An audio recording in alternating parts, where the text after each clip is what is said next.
you're going to be financially independent, one of the principles that you're going to have to be comfortable, especially as you get started off in this journey, is you have to spend less than you make. Because if you don't, you put yourself in a predicament that you're so much dependent on how things are going to happen around you and less control. What are the secrets to financial independence? It's something that's talked about a lot, and certainly something that most people are seeking in their lives is to have that financial independence so you can choose how you spend your time. I'm here with my colleague, Dan Allen. I'm Liz Lamond, and we're going to talk about 5 secrets to financial independence. The last one is the best. We're going to save the best for last.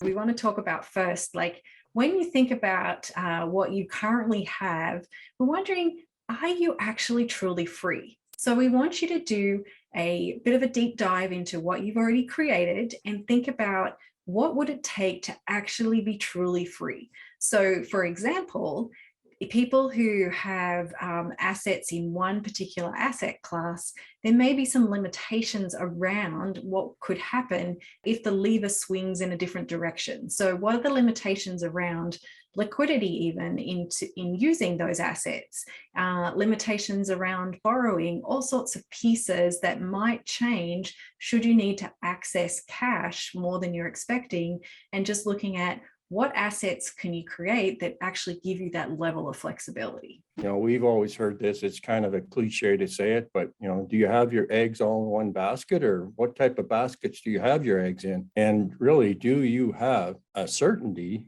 of freedom that comes around that? So as you were speaking, I thought of an example that I lived through. So it was back in the winter of 2009. Yes, I'm old, so I did live through the winter of 2009. And in fact, I was pretty fortunate to spend time in the Hawaiian Islands during that winter. And the thing that I remember from that experience was I ran into this couple from the US, and we got to chatting with them, got to talking to them about where they're from and all those good things. And they go, well, normally we're here with a bunch of our friends and colleagues, but this year a lot of them couldn't come. So he started to explain how, that stock correction in 2008, 2009 really impacted people's ability to do what they were normally doing. So when you think about it, were they truly free? They had everything that they were dependent on in a position that changed some of their freedom for them. So I just thought that was a real eye-opener for me. That ties really nicely into point number 2, which is, I'm sure you've heard the old adage of spend less than you make. But the really important part of that is preserving your capital. So there's a certain amount of money that you're going to allocate towards creating investments that are going to provide cash flow for you. Many structures that are out there are relying on the strategy that you're going to start spending down on that capital, or life happens and you need to spend down on that capital. That's the thing that's really going to hamper your financial independence, because if you erode that primary capital, your returns will be very different. So Dan's story before was really good illustration of that, is that people had to start drawing on their primary capital to actually survive that downturn. And that in itself created them different situation for them where they were no longer financially independent. Yeah, as you were speaking to, and I got thinking about, spending less than I make. And to me, that's a fundamental. If you're going to be financially independent, one of the principles that you're going to have to be comfortable, especially as you get started off in this journey, is you have to spend less than you make. Because if you don't, you put yourself in a predicament that you're so much dependent on how things are going to happen around you and less control. And if you don't have control, and one thing about spending less than you make gives you some element of control. And I think it's really important that as you think about financial independence, it's a key element. I go through a multitude of books that I've read in the past, and they all talked about you have to develop that habit of saving. What I always encourage people is to think about it first and foremost. Like, you should be paying yourself first, and right off the bat, instead of hoping that, if this is a good month, I'm going to have something to put away. I think we need to change our mindset to ensure that we are spending less than we make by taking it right off the top and making it something that you don't even miss, because it's just something you always do. I think another component of that is when people get an increase in their income, they may be an increase in their salary or a bonus or a tax return or some other kind of money coming into your life, very carefully think about what would be the cost if you just spent it. Now, sure, you might enjoy getting that toy, but what if you could do something else with that money? So people who are already used to living on a certain amount of income and their income increases, the way to fast track your financial independence goal is to continue to still live on the same amount of money. And that additional money that's coming into your household now goes towards accelerating that goal towards your financial independence. All of you that are watching this, you probably have experienced that at some point in life, just what Liz was talking about, which, you got a pay increase and you go, okay, well, that's nice. And then after a little bit of time goes by, you go, okay, so where did all that money go? And it's just human behavior. And it's just like, Parkinson's law. It's one we speak about lots. And that's where, your expenses will rise to find that new level of income. And as Liz explained, boy, what a great time to get control of making a difference is when you happen to get some increase in pay. Just, utilize that as a great way to start changing an outcome for you and your family. So Dan, change is inevitable. I think most of us try and pretend that it's not. But if you look at our lives over the last while, pandemic changed things in ways that we couldn't have imagined. Change happened in 2008, 2009, as we spoke about. And having a strategy that actually allows for that change to happen.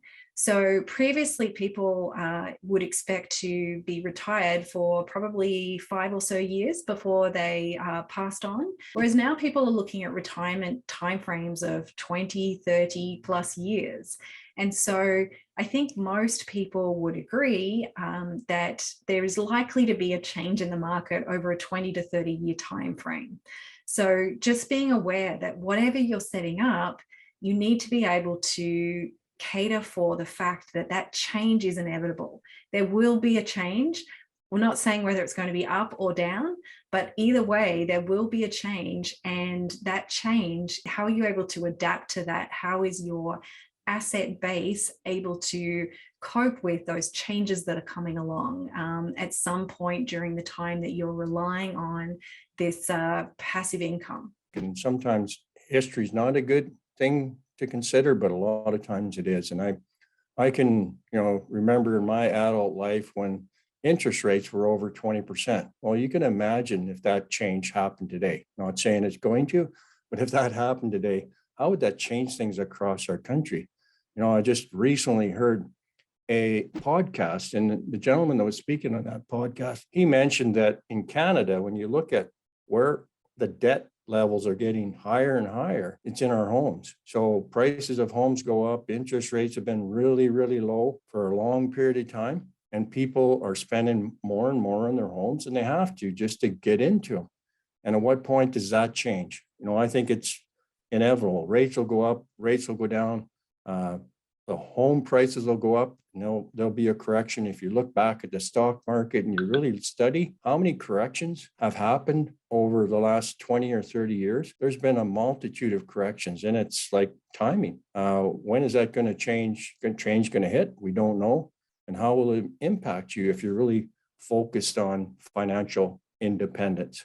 So yeah, change is something you should plan for, because it will happen. Just all you have to do is think back, and that's going to repeat itself in the future. That brings up our next point, which is the need for constant adaptation and education. Strategies that worked a couple of years ago may not work now. So there has been changes in how different industries have been impacted, businesses that have been unable to operate. There's been all sorts of changes and things that have occurred.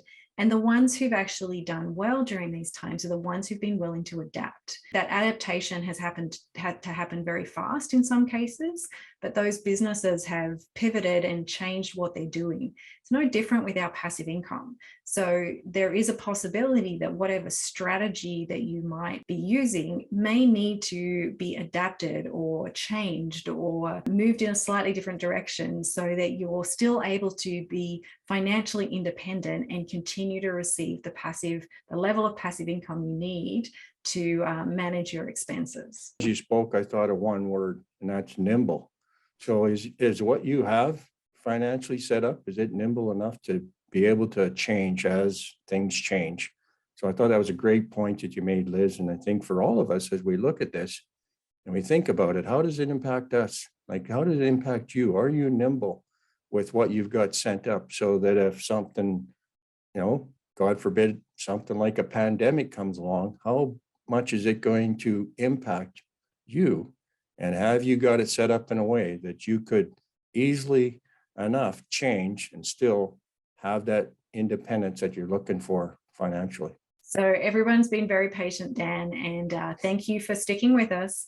We're up to our big reveal of our final piece, which is having that foundational asset. So Dan, please let people know, what is that foundational asset that's going to help them weather all these things that we've talked about in the previous 4? What we believe in is that if you have a platform that can, a platform that really allows you to have control and to, basically put yourself in a position that you're not going to suffer through a bunch of uncertainty because you've got this foundation for your financial well-being.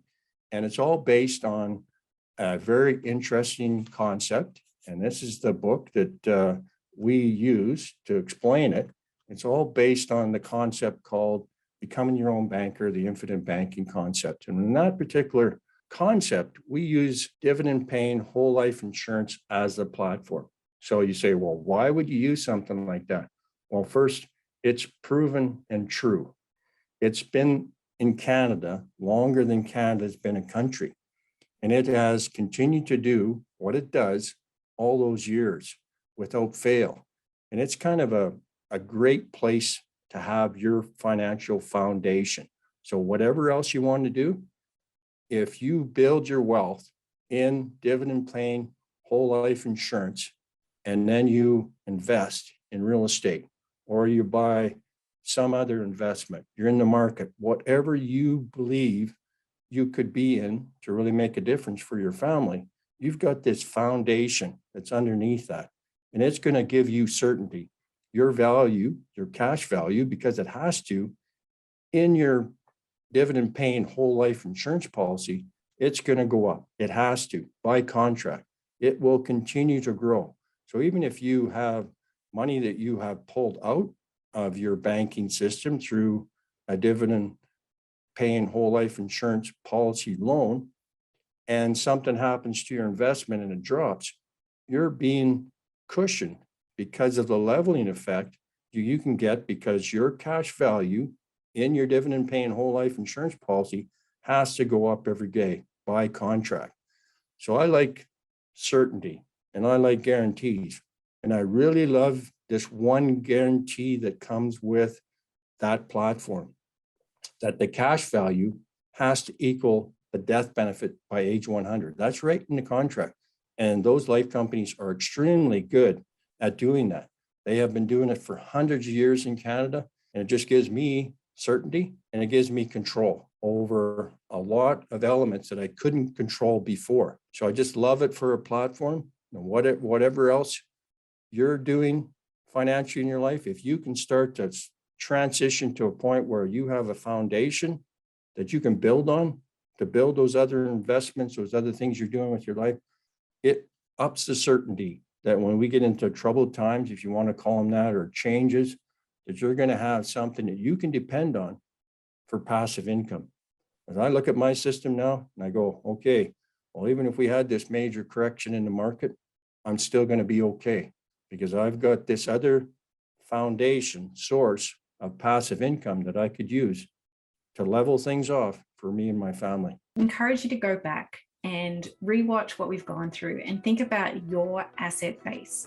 Do you have a foundational asset? Do you have a diversity of different asset types such that you can weather the different changes that we talked about that inevitably will come, so that you can really truly achieve financial independence?